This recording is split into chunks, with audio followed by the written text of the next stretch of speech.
year 1586, an English merchant named John Sanderson purchased 600 pounds of ground Egyptian mummy in the markets of Alexandria and shipped it back to London, where he sold it to apothecaries who mixed it into tinctures and powders and sold it across the counter to ordinary English men and women who swallowed it in their wine, rubbed it into their wounds, and believed with complete sincerity that the flesh of a dead Egyptian, preserved in resin and wrapped in linen and buried in a tomb thousands of years ago, was medicine.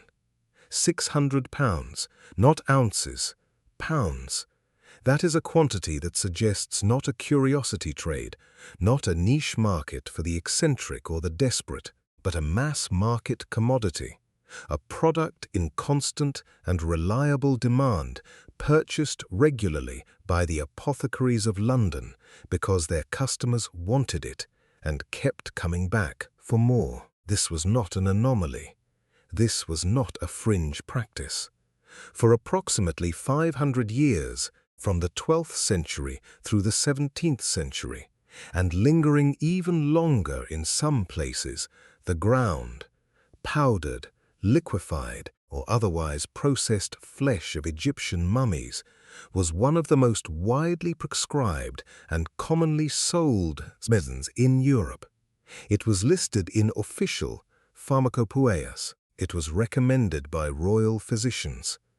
It was stocked by every reputable apothecary in London, Paris, Frankfurt, and Rome.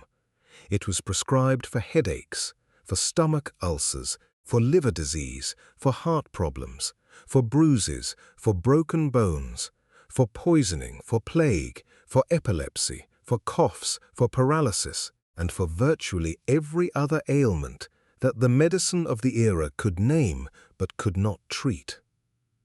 European civilization, the civilization that was simultaneously producing the works of Shakespeare and Michelangelo and Galileo, the civilization that was building cathedrals and mapping the stars and inventing the printing press, was eating dead people as medicine on an industrial scale for half a millennium. Subscribe to Historia Survival and tell me in the comments where you are watching from, because this is the story of one of the strangest and most disturbing medical practices in the history of the Western world, and it lasted far longer than anyone wants to admit. The story begins, as so many medical stories do, with a mistranslation. The word mumia, in its original Arabic and Persian usage, referred to a natural mineral substance, bitumen or pitch, a black, tar-like material that seeps from the earth in certain parts of the Middle East, particularly in Persia. This mineral pitch had genuine medicinal properties as understood by the physicians of the Islamic world. It was used as a wound dressing, as an anti-inflammatory, as a component of poultices and plasters. It was a real medicine, derived from the earth, with a long history of therapeutic use. The connection to Egyptian mummies was an accident of appearance. When early medieval travelers and merchants encountered Egyptian mummies in the tombs and burial sites of the Nile Valley, they noticed that the dark, resinous substances used in the embalming process looked remarkably similar to the mineral bitumen they knew as mumia. The blackened, resin-soaked flesh of the mummies, particularly the dark coating on their surfaces, was visually indistinguishable from the natural pitch that had been used in medicine for centuries. And from that visual resemblance, a catastrophic logical leap was made. If mumia, the natural pitch, was medicine, and if the dark substance on mummies looked like mumia, then the mummies themselves must be a source of the same medicine. And if the mummies were medicine, Then perhaps the flesh preserved within them carried the healing properties of the mumia in a concentrated, potent form. By the 12th century, this confusion had solidified into established medical practice. The great physicians of the Islamic world, including Avicenna, listed mumia, by which they meant the natural mineral substance, as useful against a range of ailments.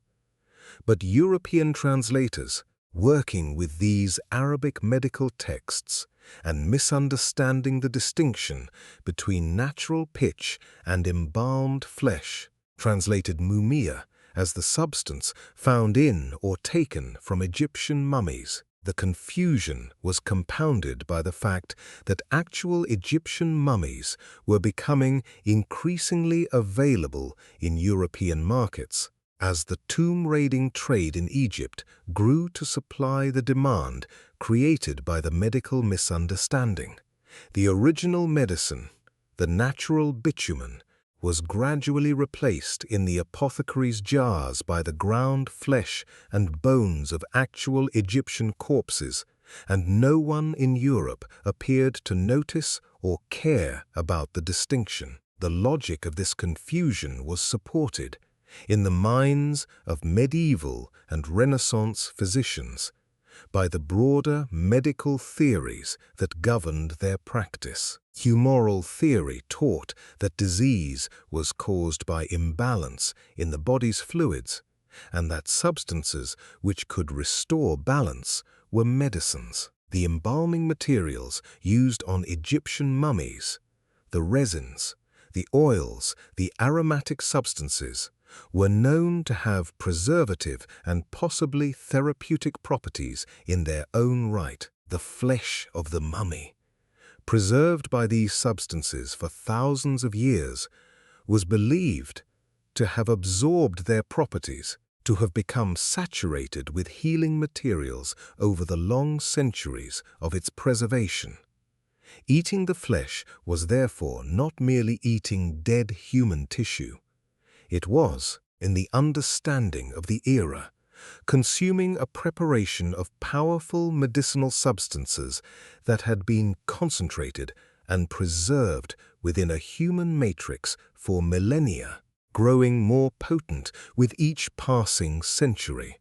The older the mummy, the more powerful the medicine was believed to be. This understanding also explained why Egyptian mummies were specifically sought after, rather than any preserved corpse. The Egyptian embalming process was known to be extraordinarily elaborate and to involve substances, natron, cedar oil, myrrh, frankincense, that were themselves associated with healing and preservation. A body preserved by the Egyptian method was therefore a more concentrated, more potent source of mumia than a body preserved by simpler means. This is why, when counterfeit mummies appeared on the market, the counterfeiters went to such lengths to replicate the appearance and treatment of genuine Egyptian preservation. Because the market demanded the authentic article, and because the medical theory that drove the trade specified that the healing power of mumia was specifically located in the ancient Egyptian preparation process, the demand grew steadily through the medieval period and exploded in the Renaissance. By the 1500s, the trade in Egyptian mummies for medical purposes was a substantial and highly profitable commercial enterprise. Egyptian tomb raiders broke into burial sites across the Nile Valley, stripped the mummies of their wrappings, and sold the bodies whole or in pieces to merchants who shipped them to European ports. The bodies arrived in Alexandria and Cairo, where they were purchased by European traders, packed into barrels and crates, and shipped across the Mediterranean to Venice, Marseille, London, and Hamburg, where they were sold to apothecaries who ground them into powder and dispensed them to their customers. The prescriptions were varied and creative. Mumia powder was mixed with wine and drunk for internal ailments. It was dissolved in water and applied as a paste to bruises and fractures. It was mixed with herbs and burned as an inhalant for respiratory problems. It was blended into ointments for skin diseases. Some physicians specified that the best mumia came from the heads of mummies, particularly from the skull, which was believed to be the seat of the life force and therefore the most potent source of curative power. Others preferred the limbs, or the torso, or the wrappings soaked in resin. The medical literature of the era is full of detailed prescriptions specifying the type of mummy flesh to be used, the method of preparation, the dosage, and the ailments for which it was recommended, all written with the same clinical seriousness that a modern physician might use to prescribe an antibiotic. If you are already struggling to believe this was real, subscribe to Historia Survival, because the next part of this story is the one that tells you what happened when demand outstripped the supply of genuine Egyptian mummies. Now stay with me. The problem, inevitably, was counterfeiting. The demand for mumia was so high, and the prices that apothecaries could charge for it were so substantial that the supply of genuine Egyptian mummies could not keep pace. Genuine mummies were finite. The tombs were large but not exhaustible, and the process of locating, excavating, transporting, and selling authentic ancient bodies was slow and expensive. And so, beginning as early as the 15th century, a thriving trade in counterfeit mumia developed. Merchants and suppliers, unable to obtain enough genuine Egyptian mummies to meet demand, began manufacturing fake ones. The methods were grotesque. The bodies of recently dead beggars, executed criminals, plague victims, and slaves were collected, treated with various combinations of aloes, myrrh, bitumen, and other resins, dried in ovens or in the sun, and sold as authentic Egyptian mummy. Some counterfeiters became extraordinarily skilled at their craft, producing fake mummies that were virtually indistinguishable from the genuine article, at least in their ground and powdered form. The French surgeon Ambroise Paré, writing in the 16th century, expressed disgust at the trade, noting that the mumia sold in apothecary shops was more likely to be the flesh of recently deceased Europeans than of ancient Egyptians, and questioning whether anyone could truly tell the difference once the material had been ground to powder and mixed into a tincture. The counterfeiting problem raises a disturbing philosophical question that the consumers of mumia in the 16th and 17th centuries do not appear to have grappled with in any systematic way. If the medicine worked, which it did not, but if people believed it worked, did it matter whether the flesh they were consuming came from an Egyptian mummy 3,000 years old, or from a beggar who had died in a plague pit last Tuesday? The answer, for most consumers, appears to have been no. The magic of mumia was not, despite what the original medical theory suggested, specifically located in the ancient Egyptian embalming process. It was located in the broader, more primal belief that consuming the dead could transfer their vitality to the living, that the flesh of a preserved corpse contained some essence, some life force, some healing power that could be absorbed by the person who ate it. This belief connected mumia consumption to a much broader tradition of what scholars now call corpse medicine or medical cannibalism, a practice far more widespread in early modern Europe than most people today are comfortable acknowledging. It was not only mummy flesh that was consumed as medicine. Apothecaries of the 16th and 17th centuries routinely stocked a range of human-derived remedies: powdered human skull, prescribed for epilepsy and head injuries; human fat, rendered from the bodies of executed criminals, and sold as an ointment for joint pain and muscle complaints; blood, drunk fresh from the scaffold by epileptics who believed that the life force of the dying man could cure their seizures; moss that grew on unburied skulls in graveyards, collected and prescribed for nosebleeds and hemorrhages. The pharmacy of early modern Europe was, to a degree that is genuinely shocking to modern sensibilities, built on a foundation of human remains. The scale of this broader corpse medicine trade was substantial. Public executions in early modern Europe attracted not only crowds of spectators, but also a secondary market of medical entrepreneurs. Executioners in Germany sold the blood, fat, and skin of the people they killed to apothecaries and physicians who had standing orders for fresh human materials. The blood of executed criminals was collected in cups by epileptics who drank it warm, directly at the scaffold, believing that the vital force of a person dying violently could pass into the body of the person who consumed their blood at the moment of death. Human fat, rendered from the bodies of the executed, was sold as axungia hominis, human axle grease, and prescribed for rheumatism, gout, and joint inflammation. It was applied externally as an ointment, rubbed into aching limbs by patients who knew exactly what it was and believed it worked because generations of physicians had told them so. This is the context in which mumia consumption must be understood. It was not an isolated eccentricity.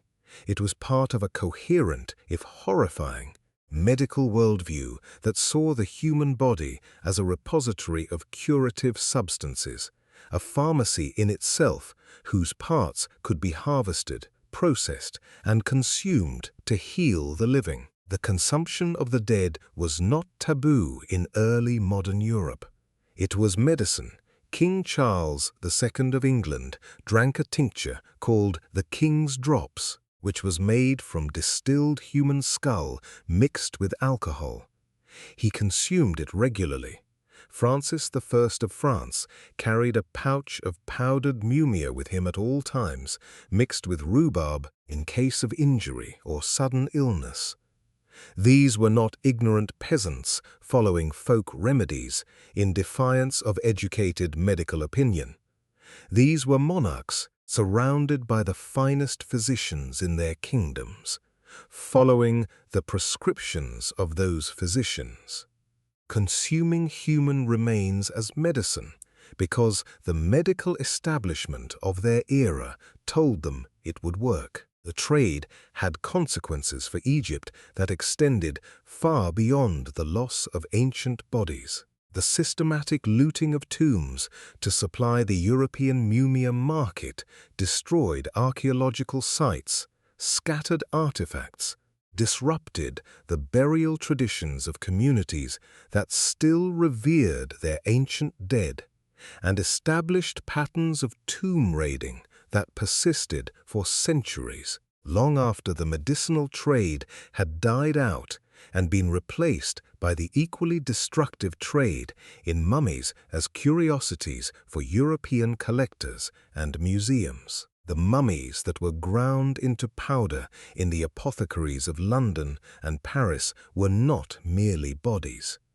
They were historical records, cultural artifacts, the preserved remains of individuals who had lived and died in one of the most sophisticated civilizations in human history. Each mummy reduced to medicine was a piece of the past destroyed, its identity erased, story lost forever in the bowels of an English merchant or a French king who believed that consuming it would cure his headache, there is an additional irony, often noted by historians of medicine, that deserves mention here. The mumia trade depended on the belief that these ancient preserved bodies contained healing substances. But the actual embalming materials used by the Egyptians, while excellent for preservation, had no medicinal value when consumed by a living person. Natron is a desiccant, useful for drying flesh, not for healing it. Cedar oil is an insecticide. Frankincense and myrrh are aromatic resins with modest antiseptic properties when applied externally, but they are not therapeutic when consumed in the minute quantities present in a pinch of ground mummy flesh. The medicine did not work.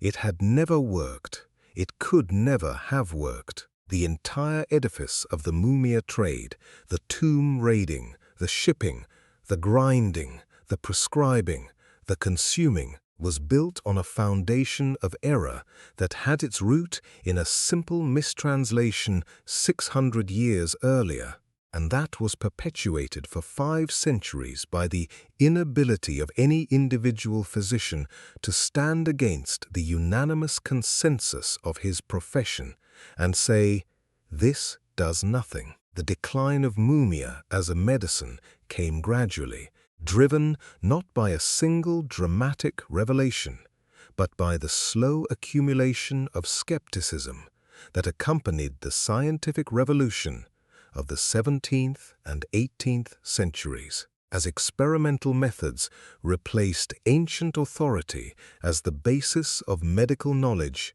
and as physicians began demanding evidence of efficacy rather than accepting traditional prescriptions on faith, the use of corpse medicine fell steadily out of favor. By the late 1700s, most physicians in Britain and France had abandoned the practice, though it persisted in some areas into the 19th century and even in isolated folk traditions into the early 20th. The last known entry of mumia in a major European pharmacopoeia was removed in the early 1800s, but folk healers in rural Germany and England continued to recommend preparations containing human skull and human bone well into the Victorian era. Practice did not disappear in a single decisive moment. It faded gradually, unevenly, as the old certainties crumbled and the new science of chemistry and physiology replaced them with explanations that left no room for the healing power of the dead. Drop a comment if this has changed what you thought you knew about European medicines, and subscribe to Historia Survival so the next one reaches you. Because the final part of this story is about what all of it tells us about the nature of belief and the terrifying power of consensus. What remains when the initial horror fades is a question that is deeply uncomfortable precisely because it has no reassuring answer. The story of mummy medicine is not, ultimately, a story about stupidity. It is not a story about primitive people doing primitive things. The physicians who prescribed mumia were, by the standards of their era, educated, thoughtful, sophisticated practitioners of a complex and rigorous discipline. They had studied for years. They had read extensively. They drew on traditions of medical knowledge stretching back thousands of years to Galen and Hippocrates and Avicenna. They were not fools. They were wrong, but they were wrong within a system of knowledge that made their wrongness invisible. Because everyone around them was wrong in exactly the same way. That is the lesson of mummy medicine. It is not that our ancestors were stupid. It is that consensus, even among the educated, even among the scientific, even among the best trained minds of an era, can be catastrophically, completely, unanimously wrong. For 500 years, the best medical minds in Europe agreed that eating dead people was medicine. They wrote it in their textbooks. They prescribed it to kings. They sold it in their shops. They defended it against skeptics. And they were wrong, all of them, for half a millennium, and no one broke the consensus until the entire framework of knowledge within which it made sense was replaced by something better. The next time you take a pill, or swallow a supplement, or follow the medical advice of an expert you trust, remember that confidence is not the same as correctness, and that the distance between what medicine believes today and what medicine believed 500 years ago is not a distance between intelligence and ignorance. It is a distance between one framework of knowledge and another, and there is no guarantee, no certainty, no absolute assurance that the framework we inhabit now does not contain its own mummy medicines, its own unanimously agreed-upon practices that a future generation will look back on with the same mixture of horror and disbelief and dark fascination that we feel when we read about John Sanderson's 600 pounds of ground Egyptian dead.